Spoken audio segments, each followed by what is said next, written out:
Kalian pasti sudah kenal mobil ini. Yap, inilah Suzuki Jimny. Suzuki Jimny pertama kali diproduksi tahun 1979 di Jepang. Pada awalnya mobil ini didesain memang sebagai light jeep dengan berpenggerak 4x4. Maka seri pertama mereka dinamakan sebagai LJ80. Dengan mesin 800 cc, mobil ini sudah cukup tangguh untuk melibas tantangan off-road waktu itu. Di beberapa tempat di Indonesia, kita menyebutnya sebagai Jimny Jangkrik atau Jimny Kutrik. Hingga saat ini, jenis Jimny yang satu ini masih dipakai di beberapa kejuaraan off-road di Indonesia.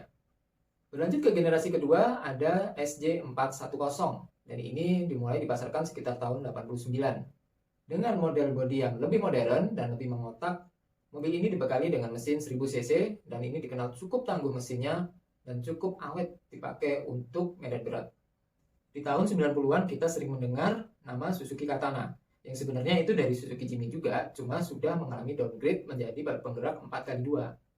Karena sudah mengalami perubahan ini, maka mobil ini semakin lincah digunakan juga di perkotaan, dan banyak juga anak muda yang akhirnya memilih mobil ini sebagai tunggangan mereka sehari-hari.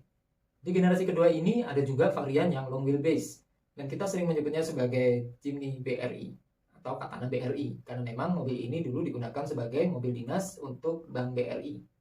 Dan ada satu lagi yang cukup unik, yaitu adalah keluarnya Jimny Caribbean dengan kode SJ413, dan ini memiliki mesin 1300 cc. Keunikannya mobil ini seperti ada extra capnya, dan kemudian di belakangnya ada bak seperti mobil pickup.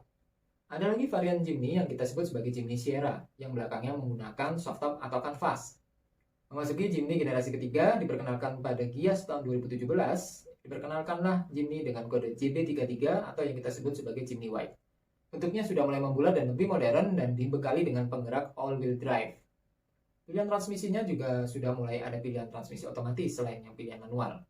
Tapi sayangnya, model yang generasi ketiga ini dijual tidak begitu banyak di Indonesia, tercatat hanya 88 unit aja. Ini tidak lain memang karena pihak Suzuki Indonesia tidak mendatangkan Jimny generasi ketiga ini dalam jumlah yang cukup banyak.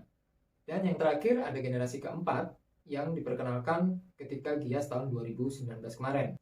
Untuk yang generasi keempat ini modelnya sudah cukup lebih futuristis dengan menggunakan beberapa kecanggihan-kecanggihan elektronik. Dan sayangnya untuk generasi keempat ini harganya udah cukup mahal, mulai 300 juta sampai 500 juta. Dikarenakan ini udah jadi barang incaran kolektor. Terbukti sampai sekarang tidak banyak Jimny generasi keempat ini berseliweran di jalanan. Stay tune dan tonton terus video-video saya selanjutnya.